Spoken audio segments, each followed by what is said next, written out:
El tema es patología linfoide. Se va a hablar entonces en relación a todos los trastornos de los leucocitos, fundamentalmente de los órganos que los originan y que los albergan una vez maduros estos. Un breve recuerdo anatomofisio-histológico nos hace referencia a la hematopoiesis, ¿no? A partir de una célula madre por la médula ósea. Esta va a dar origen a una célula madre mieloide y una célula madre linfoide. Entonces, los leucocitos básicamente van a tener una serie linfoide, hablando de linfoblastos que van a dar origen a linfocitos T, linfoblastos B a linfocitos B. Los linfocitos B, recuerden que maduran. Una vez que maduran, se llama así que son aptas para poder sintetizar diferentes inmunoglobulinas. Previa exposición al antígeno en los centros germinales, transformaciones estas que incluyen varios cambios en su material genético y expresión y síntesis de inmunoglobulinas.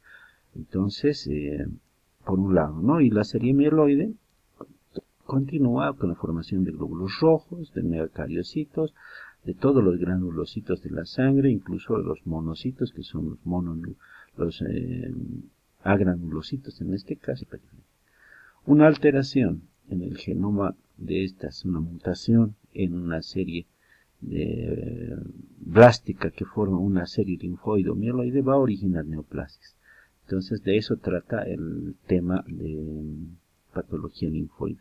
Esta es la médula ósea, donde están, aquí está el tejido óseo, aquí está dividido en compartimentos, un vaso sinusoidal, el área de células progenitoras, donde están dando origen o van a dar origen esas células stem cells, son células madre pluripotenciales, celoide, y de ahí a la sangre.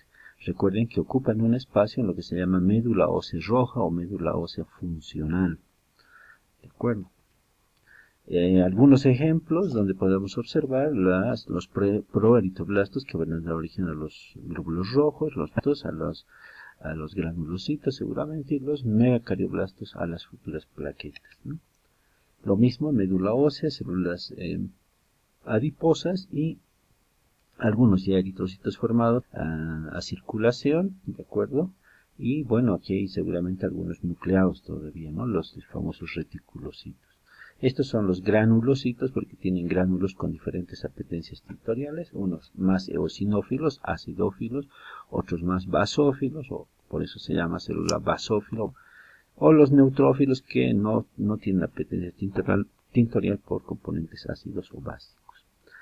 Bien, más ejemplos, si se ve un monocito en sangre, los eritrocitos son discos bicóncavos, los neutrófilos son ligeramente más grandes y sus núcleos son pentalobulados, ¿no? Los eosinófilos, básicamente su citoplasma es rosado, granular, y bueno, pueden tener dos lobulaciones. Bien, las plaquetas son corpúsculos o fragmentos de su citoplasma y se ven de esta manera. Bien. Bueno, los leucocitos se producen en algunos órganos llamados órganos linfoides primarios, en este caso es la médula ósea.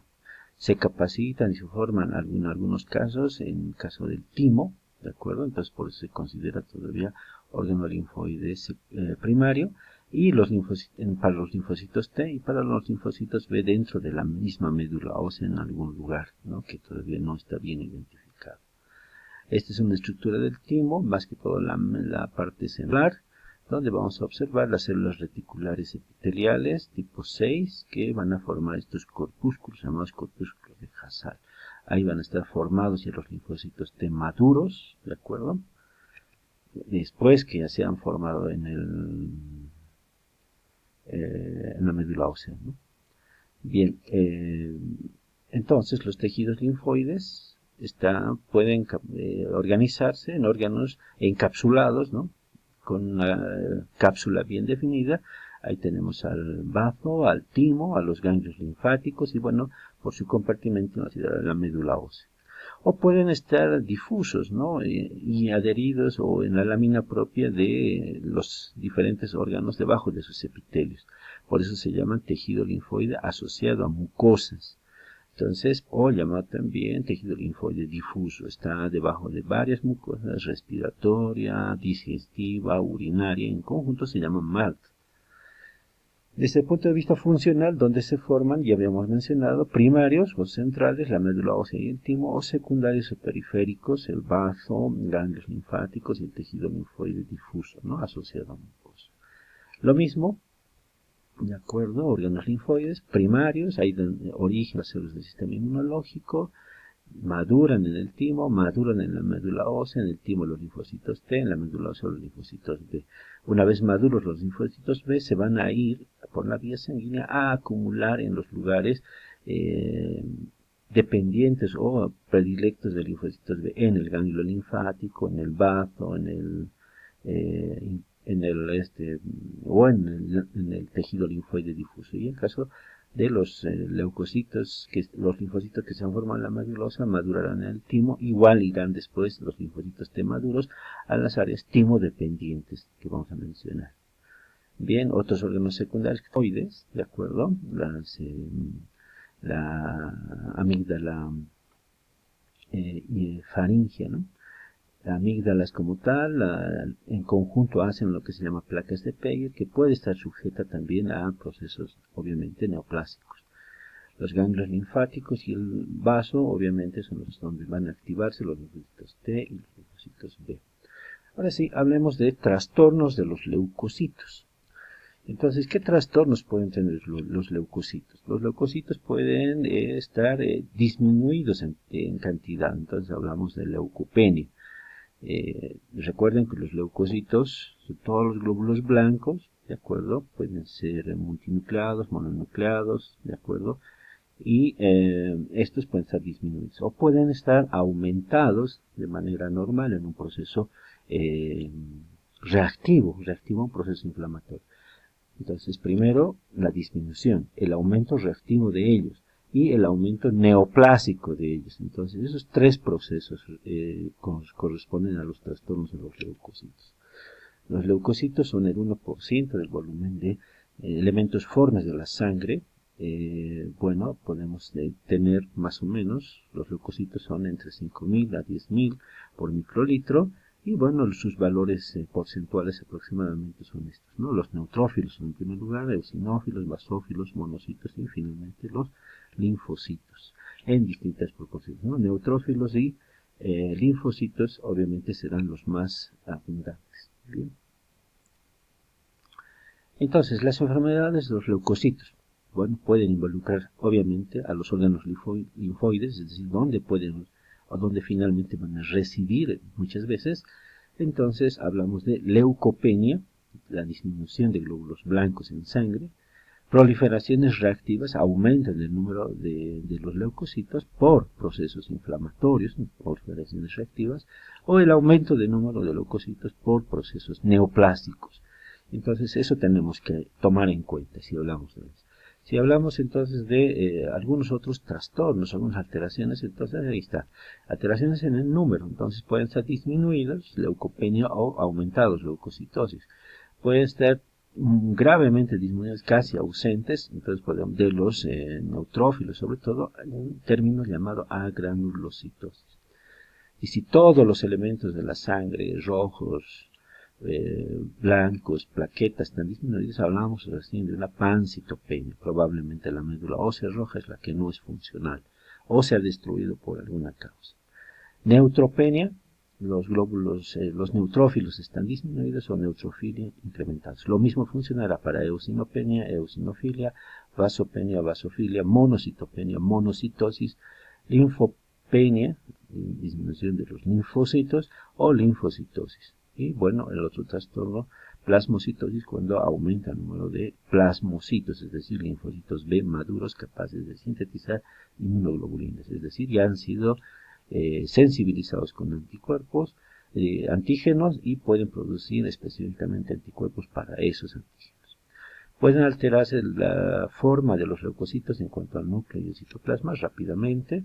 Si el citoplasma está alterado, podemos hablar de proyecciones de los citoplasmáticas en las células peludas, aumento de los gránulos, del tamaño de los gránulos de los neutrófilos, de los basófilos, de los eosinófilos, que se llaman granulaciones tóxicas y están asociadas a sepsis en algunos casos, o también están asociadas a procesos neoplásticos.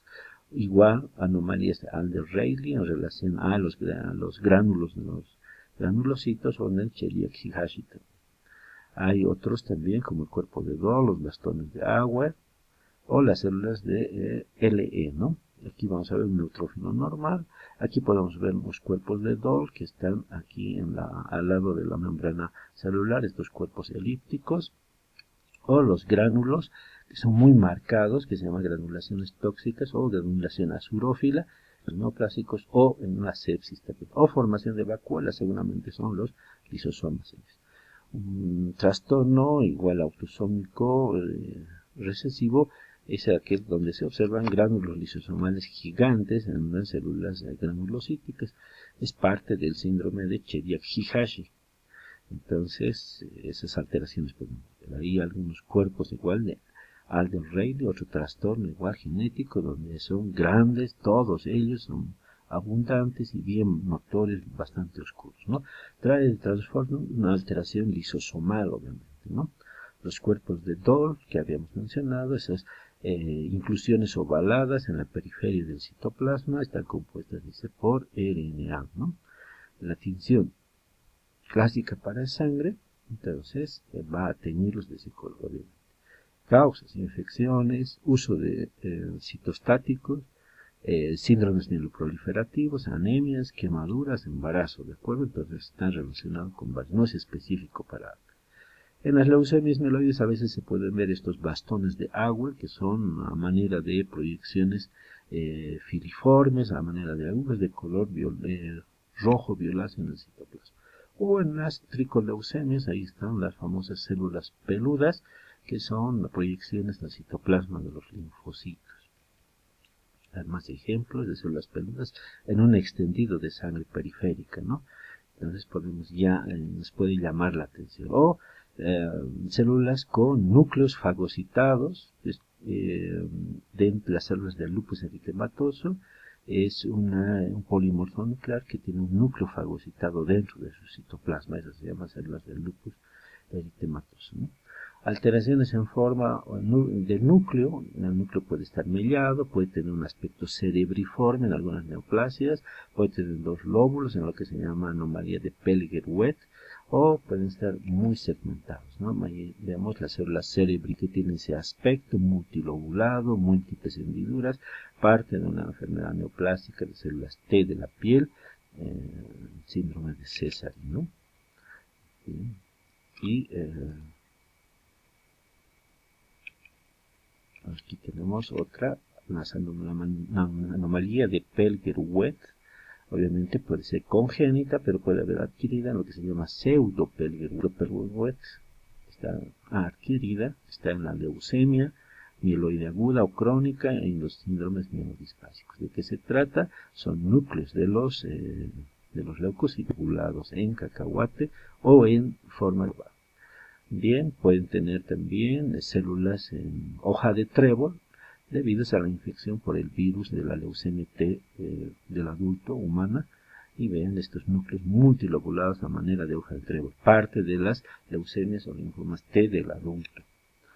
Bueno, las leucopenias, entonces, ahora empezando ya con los trastornos, son la disminución de la cantidad de los glóbulos blancos, ¿no? Básicamente neutropenia y linfopenia son las más llamativas. Entonces recuerden que los neutrófilos están en un rango entre 1500 a 4000 células en su valor absoluto por milímetro cúbico. Menos de 1500 hablamos de neutropenia.